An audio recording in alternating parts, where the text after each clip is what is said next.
Pak Mujib mau menyampaikan daur ulang, kita ulang pemahaman. Langkah-langkah kemarin adalah contoh yang pantas kita aminkan, bahkan wajib. Contoh langkah beliau-beliau, silaturahmi beliau Abu Yahya Ma'ruf Al-Bantani kepada beliau Gus Abbas, kepada beliau Gus Pangersa Kiai Haji Imaduddin. Ini adalah tokoh juga bersama beliau Tengku Qori, betul. Ini mudah-mudahan contoh silaturahmi yang bikin anak bangsa bangkit kembali mencintai tanah air. Satu saya ingat di majelis pondok pesantren beliau Gus Abbas. Gus Abbas menyatakan, yang datang ke pondok saya harus berani, betul. Artinya dari Sabang sampai Merauke dididik tidak boleh menjadi anak yang pengecut, anak yang kerdil, tapi anak bangsa yang sesuai benderanya merah putih, betul. Beliau Gus Abbas menyatakan polemik nasab ini tidak boleh main-main. Beliau menyampaikan, wa qul ja'al haqq wa zaqal batil innal batila kana zahuqa. Telah datang kebenaran dan hancurlah kebatilan. Yang namanya kebatilan jelas hancur lebur dengan sendirinya. Allahumma sholli ala Muhammad. Beliau sangat khawatir kepada anak bangsa kalau sampai gagal paham, kena doktrin. Kata Gus Abbas, ba'alwi nasabnya secara manuskrip dan tes DNA tidak nyambung, betul, alias mungkotiun abadan, putus selama-lamanya. Satu catatan dari beliau Gus Abbas, kita menegakkan kebenaran tanpa benci. Jangan salah paham, kalau para habaib Balawi dan Muhibbin khususnya, beliau Abu Yahya Ma'ruf bersama Gus Abbas, bersama beliau Kiai Imad menyampaikan kebenaran, betul. Itu satu yang dari beliau Gus Abbas. Anak bangsa harus berani menegakkan kebenaran dalam hal melawan pembodohan Ba'alwi, betul. Nasabnya adalah penipu. Beliau Gus Abbas berterima kasih, alhamdulillah spirit Abu Yahya luar biasa. Walaupun beliau sepuh umurnya, tapi kesemangatannya membara, bikin Gus Abbas lebih menggila untuk membangkitkan anak bangsa. Masyaallah Muhammad. Dua yang disampaikan oleh beliau Kiai Haji Imad, beliau pengasuh Pangersa Pondok Pesantren Nahdlatul Ulum. Beliau menegakkan, menyampaikan kepada anak bangsa, memang anak bangsa terah Nusantara didikan akhlakul karimah, didikan sopan santun, betul. Tapi satu hal ini tidak boleh anak bangsa yang berakhlakul karimah, yang bersopan santun, tapi menjadikan inferior, artinya menjadi rendah diri. Bayar sekarang di hadapan Balawi, di hadapan para habaib yang sudah mengaku kebohongannya sebagai cucu Nabi, kita tidak boleh berakhlakul karimah, tidak boleh bersopan santun, karena menjadikan anak bangsa rendah diri, betul. Beliau Kiai Imad menegaskan, anak bangsa harus dididik punya harga diri, tidak boleh rendah diri. Anak bangsa dididik keilmuan yang tinggi, akhlakul karimah yang tinggi, dan kebersamaan yang tinggi, tidak boleh kalah, tidak boleh direndahkan oleh mereka pendatang Ba'alwi. Betul. Ini catatan yang disampaikan oleh beliau Kiai Iman.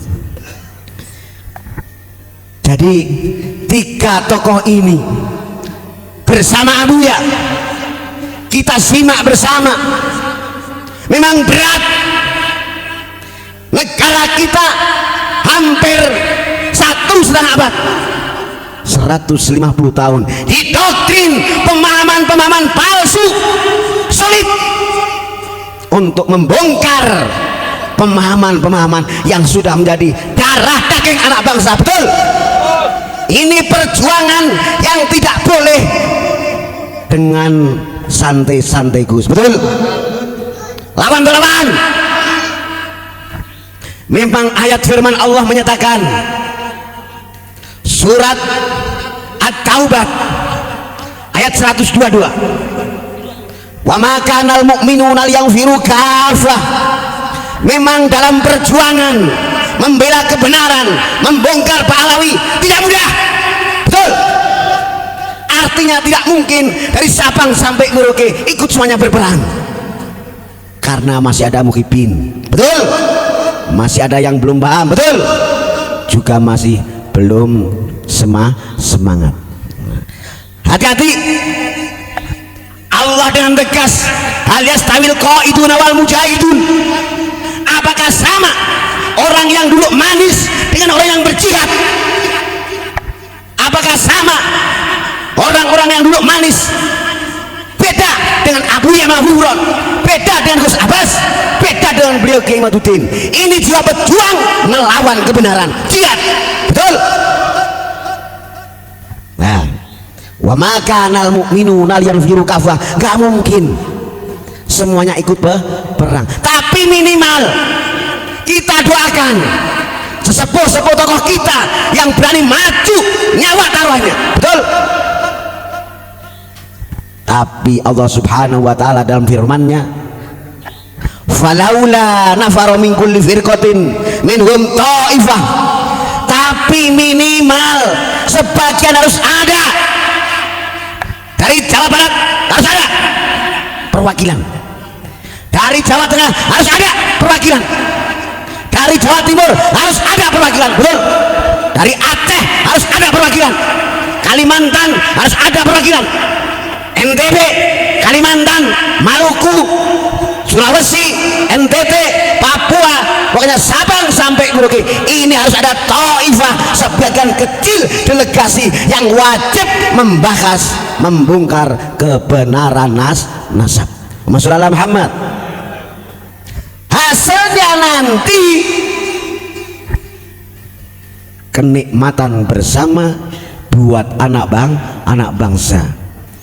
Ini memangnya butuh ilmiah, butuh yang ahli, butuh yang spesialis.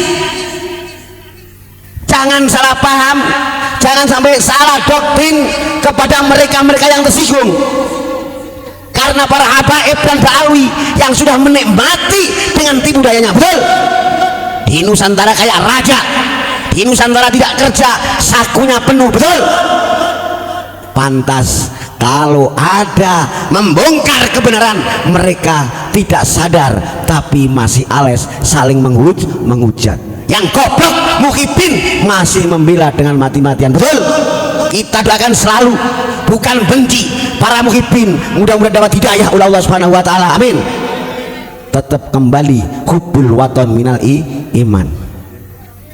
Jadi tiga tokoh ini adalah figur-figur yang berani membongkar kepalsuan nasab Ba'alwi.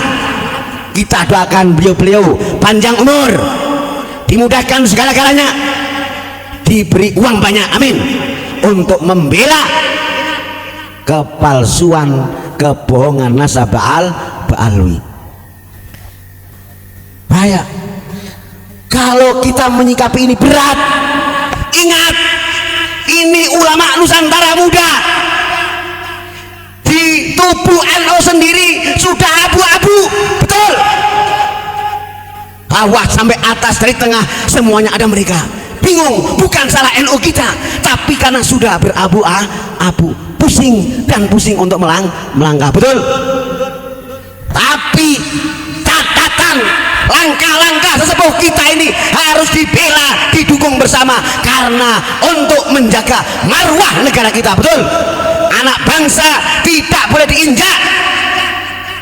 Bangsa kita punya harga diri, wajib kita menjaga. Tidak bisa menjaga kecuali orang-orang yang jiwanya pahlawan, jiwanya yang patriot. Betul? Masalah Muhammad, tepuk tangan buat tokoh kita, Abu Yaman Al-Huron, Tengku Qori, Gus Abbas, Kiai Imat adalah pahlawan-pahlawan yang harus kita doakan selalu. Hasilnya untuk kita bersama.